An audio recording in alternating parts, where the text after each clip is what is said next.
মানিকপুৰৰ নোৱাগাঁৱত মাৰপিটৰ ঘটনা এডাল পুৰুষ মহিলাৰ আক্ৰমণত দুজন গুৰুতৰভাৱে আহত 11 জনৰ বিৰুদ্ধে এজাহাৰ দাখিল।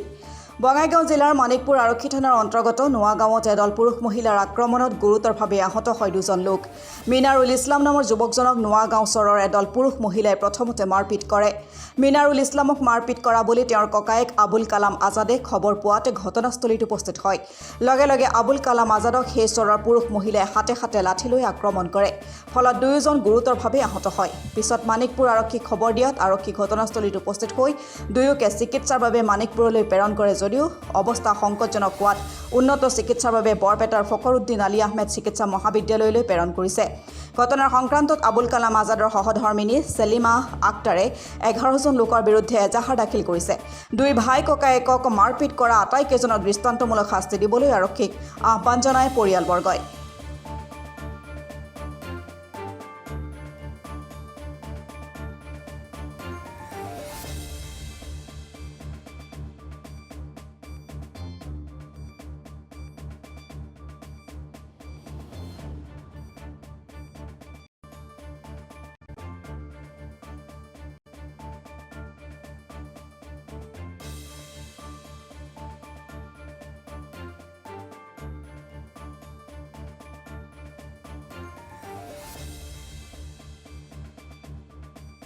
কি হয়েছে কই তারমানে অসুবিধা কম না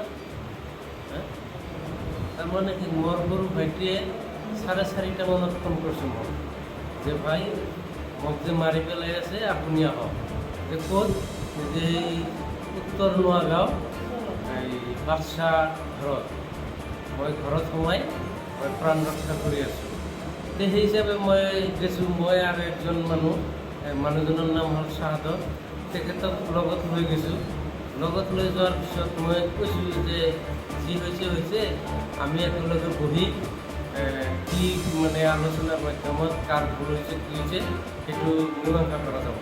কিন্তু সিহঁতে কৰিল কি নাই মিনাৰুলক মাৰিয়ে পেলাম, ঘৰ ভাঙি মাৰিয়ে পেলাম। তেতিয়া মই বিটিভিৰ ছেক্ৰেটাৰী তেখেতক ফোন কৰিলোঁ যে এনে কথা। তেখেতে মানিকপুৰ থানাৰ OC ছাৰত নাম্বাৰটো মোক দিলে। তাৰপিছত মই OC ছাৰক ফোন কৰিছোঁ। ফোন কৰাৰ পিছত বিতংকৈ ক'লোঁ। কোৱাৰ পিছত ছাৰে কৈছে যে আমি গৈ আছোঁ, তুমি থকা। সেই হিচাপে মই লাহে লাহে আৰু আগবাঢ়ি গৈছোঁ। আগবাঢ়ি যাই তাতে মোৰ ডাঙৰ ভাই এজনো গৈছে। তেখেতে কৈছে মোক মাতিছে বুলি কৈছে আৰু কি। আগবাঢ়ি গৈছোঁ। আগবাঢ়ি যোৱাৰ পিছত কিছুমান মানুহে কৈ আছে যে কি কৰা যায়, কি কৰা যায়। আচ্ছা, ঘটনাটো কি লৈ আহিছে? ঘটনাটো মোৰ সৰু ভাইটিয়ে বোলে কাৰ ওচৰত পইচা পায়, সেই পইচা নিবাৰ গৈছে। পইচা নিয়াৰ পিছত তাৰমানে সেই লৈ তৰ্কাতৰ্কি হৈ তেওঁক প্ৰাণে মাৰাৰ মাথা ফাটাই দিছে। আপোনাকো মাৰিছে? হয়, মোক পাছত একদম মই যে প্ৰশাসনৰ কথা কৈছোঁ যে থানাৰ পৰা পুলিচ আহি আছে, এইখিনি কথা কোৱাৰ লগে লগে তেওঁলোকে কি কৰিল, খঙত মোক একদম দৌৰি আহি আক্ৰমণ কৰিলে। মোৰ মূৰত মাৰিছে। মোৰ এই ৰাজহাৰৰ থিয় হ'ব নোৱাৰোঁ। এনেকুৱা অৱস্থা কৰিছে। মানুহে নধৰিলে মোকো মাৰি পেলালে। যিজন মানুহে মাৰিছে মানুহকেইটাৰ নাম? মানুহজনৰ নাম আলম আলী, তাৰপিছত জাহিদুল ইছলাম, শহীদ মিয়া, মালেক আলী, মনোৱাৰ, তাৰপিছত আমিনুল, শহীদুল। এইবিলাক ঘটনাটো ক'ত হৈছে? এই আপোনাৰ উত্তৰ নোৱাগাঁও, উত্তৰ নোৱাগাঁও চৰ। আপোনাৰ নাম? মোৰ নাম আবুল কালাম আজাদ।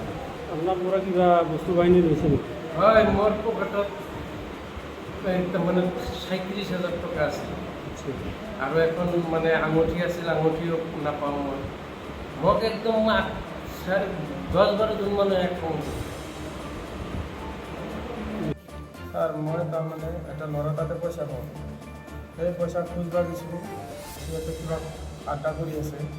তাতে মই যেতিয়া যাই পাইছোঁ তাতে পইচা খুজিব গৈছোঁ, মানুহ পাইছোঁ। তাই মোক চাই পালাইছে। তাৰপিছত মই কৈছোঁ কিয় যাব দিছোঁ তাক। আৰু বাকীগিলা লগ আছিল তাতে।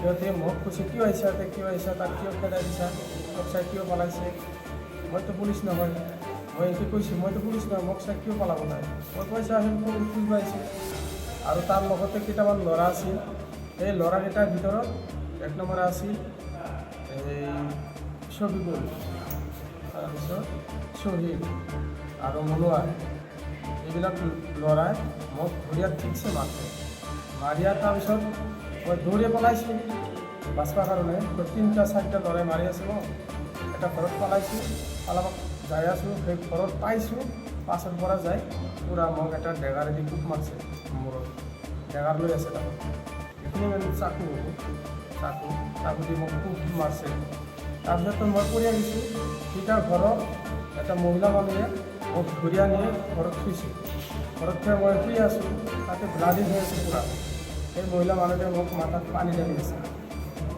মই কৈছোঁ যে মোৰ মাক ফোন কৰ মোৰ ভাইক ফোন কৰ তাৰপিছত তাই মোৰ মোবাইলটো ওলাই দিছে মোক ভাইক ফোন কৰিছোঁ ফোন কৰাৰ পিছত ভাই আহিছে ভাবছে যে ব্লাড কিবা হৈছে মৰছে হ'বাই এনেকৈ দৌৰি আহিছে দূৰৰ পৰা আহিছে অলপ দূৰৰ পৰা আহিছে আহিয়ে মোক চাইছে যে এনে কথা মই ঘৰৰ ভিতৰত সোমাই আছোঁ আৰু যিসকলে মাৰিছে আৰু সিসকলে আৰু মানুহ লৈ আহিছে মানুহ লৈ সিটা ঘৰতে বুজাই হৈ আছে চাৰিওপিনে এই মহিলাটোক কৈ আছে যে ঘৰ ভাঙাই পেলাম ঘৰটো তাক ওলাই দি আজি তাক মাৰিয়ে পেলাম এনেকৈ কৈ আছে সেই মহিলাটো কাম দি আছে যে নামাৰিবি আমাৰ ঘৰত নামাৰিবি তাৰপিছত সেই ঘৰত মতাটো আহিছে মতাটো আহি মোক ঘৰৰ ভিতৰত সোমাই দিয়ে দৰ্জা মাৰি দিছে দৰ্জা মাৰি দিয়াৰ পিছত সিহঁতক তথাপি নামাৰে দৰ্জা ভাঙাইছে এটা তেতিয়া মই দাদাক ফোন কৰিছোঁ দাদাই আহিছে দাদাই আহি কৈছে যে কি হৈছে কি নহৈছে মই চাম প্ৰশাসন আছে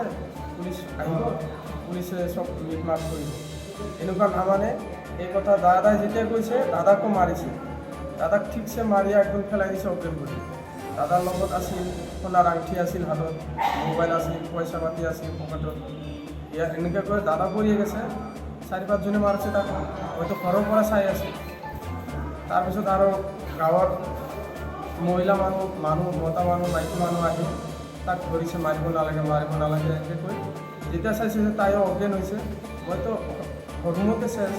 ৰুমতে শুই আছোঁ ব্লাডিং মাথাত পানী ঢালি আছে সি এনেকুৱা কৰি সিহঁতে গুচি গৈছে মাৰি তাৰপিছত ঘটনাটো ক'ত হৈছে ঘটনাটো হৈছে নগাঁও চৰত উত্তৰ নগাঁও